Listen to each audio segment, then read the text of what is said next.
Warning: the content of the video that you are about to watch pertains to the harvest of fur-bearing wildlife through the practice of ethical, sound wildlife management of modern-day trapping. If this bothers you, if it triggers you in any way, shape, or form, please leave this channel now. Hey trappers, Dale Billingsley, Billingsley Brand Lures. Guys, I've got a little deal for you today here in the Furshed. I get a lot of comments and a lot of feedback about fur handling. So I kind of thought I'd go over just a few of the basic things with you today, and hopefully it'll help some of you and answer some questions as well, and just kind of go from there. I would, I've made the comment for years, and I still believe it. I still stand behind it. I would love to have the dollars that are wasted in fur every year from improper handling. So I think it's very important. I think it's something that needs to be talked about and discussed a lot. So without any further ado, let's get at it. All right, guys. So the first thing you're going to need, above anything and everything else, is a really good freezer or several freezers. Mike and I have a total of, I think, 7 chest type freezers. We would like to have a walk-in, but it's just not in the cards at this time. But anyway, freezer space is of the utmost importance. And the thing you got to remember with freezers is to not stack your fur in there when it's fresh. Okay, what you need to do is put a layer in, let them freeze, and then put another layer in, let them freeze, and so on and so forth, because fur will insulate itself. And if you just throw a bunch in there at once, the ones in the middle will not freeze for you, okay? And they'll rot. Believe it or not, in that freezer, even though it's cold, they'll still rot because the air's not getting to them, because they're not getting froze. So that's you need to think about these things before the season opens, okay? This is something that you have to plan for. You can't just decide to go trap and then have no plan for the fur. The other things you're going to want to invest in is a good gambrel of some kind. I personally, I like this one here the best. I'll bring it down so you can see it. That's the style I like the best myself. This is a good style here as well. Mike tends to prefer the chain type, and I'll show you those. So Mike prefers this type here. Whatever you choose, whatever you like the best, that's the ones you want to use.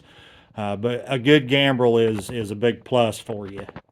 The other thing, and we've gone through this several times, is a good fleshing beam if you're going to put your fur up. And now is the time to learn how to do this, guys. While fur's cheap, now is the time to learn how to put it up and maximize the profit. And that way, if you screw something up, you're just screwing up cheap fur. Then when fur comes back and fur prices get high, and you decide you want to learn, well, now you're knocking holes in good fur that's worth something. So now's the time to learn how to do it and do it right.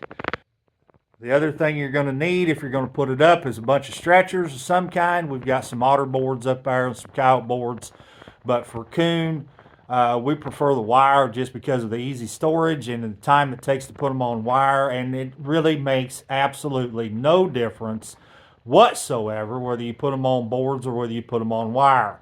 I know guys argue this and argue it, and I'm telling you, in this market, it makes no difference.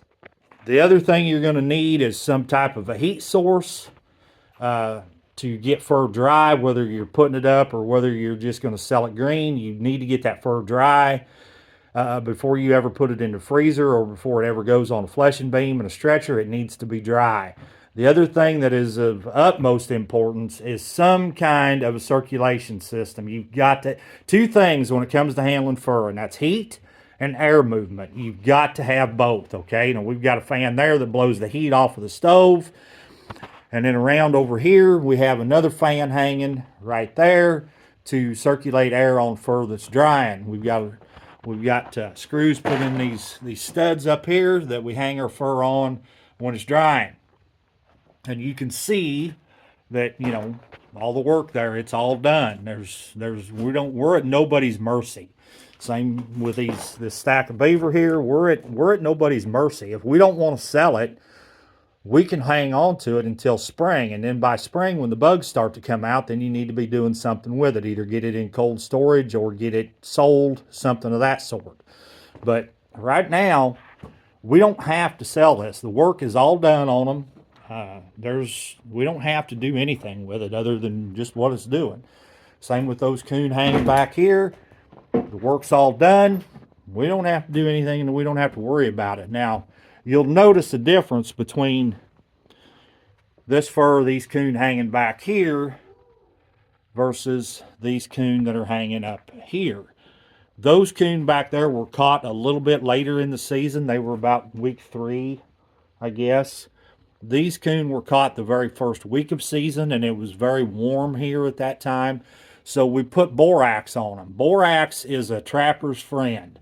And regardless of what anybody tells you, fur buyers do not mind having that fur boraxed, because what it does, borax will help set the fur, and it will help pull the moisture out of that leather, and it'll help it dry faster.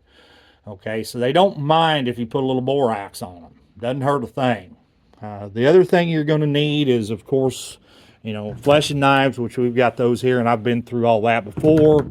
Good skinning knives are a must, unless you're going to sell in the round, and I don't know why anybody would want to sell much, especially raccoon. I don't know why you'd want to try to sell them in the round with the market the way it is. But anyway, you can see all of our different knives, our beaver skinning knives, and so on and so forth. Our favorite skinning knives, if I can lay my hands on one in here without getting cut, are the Rada 4-inch paring knives. For about $8.50 a piece, they are the absolute best skinning knives in the world. They've got good steel in them. They take an edge really nice. And like I said, for $8.50 a piece, once it gets to the point that it won't hold an edge any longer, you just throw the damn thing away and get another one. Those are, a good skinning knife is a must. The other thing that'll make you more money than anything else in the shed alone is that fur comb right there. That fur comb will make you more money than anything else you have in the shed. Okay, I will never forget one time. I was just a kid. I was about 10, 11, 12 years old. A guy come in to a fur buyer to sell coon, or a coon actually. And at that time, it was, mid 80s, early 80s actually. Coon were still good. The fur was still good. A good coon would bring 30, 35, 40 bucks. Anyway, that old boy brought in a coon that had been skinned and frozen wet and muddy, and it was still froze, and he laid it on the fur buyer floor, and the fur buyer looked at it and he said, "I'll give you $3. And that old boy jumped about 4 feet straight in the air. He said, "What do you mean $4? That coon's worth more than that." Old Morris Miller, the fur buyer, looked at him and he said, "When you go buy a new car or a car, don't you want it to look nice and smell nice and be good?" And the old boy said, "Well, yeah, what's that got to do with anything?" And old Morris pointed to that coon and he said, "That's my new car." So that stuck with me. Through all those years, that stuck with me. That fur comb will make you more money than anything else you have in the shed. Okay, so invest in a couple different styles, a couple different fur combs. They're going to pay for themselves in the long run. So anyway, guys, that's just kind of a little bit of a quick rundown of some things that are kind of nice and kind of important to have in the fur shed. I hope this has helped some. If you jump over onto Mike's YouTube channel, Last Step Trap Supply and Hide Tanning, he has a lot of videos about fur handling as far as fleshing and stretching that will sure enough help you a lot. And I've got a few on mine as well if you dig back through the fur shed talk videos in my playlist. There's a few on there as well. So anyway, guys, I appreciate y'all tuning in to watch, and if you would please just hit that thumbs up for me. That's all I'm asking. Once again, this is Dale Billingsley with another one, signing out.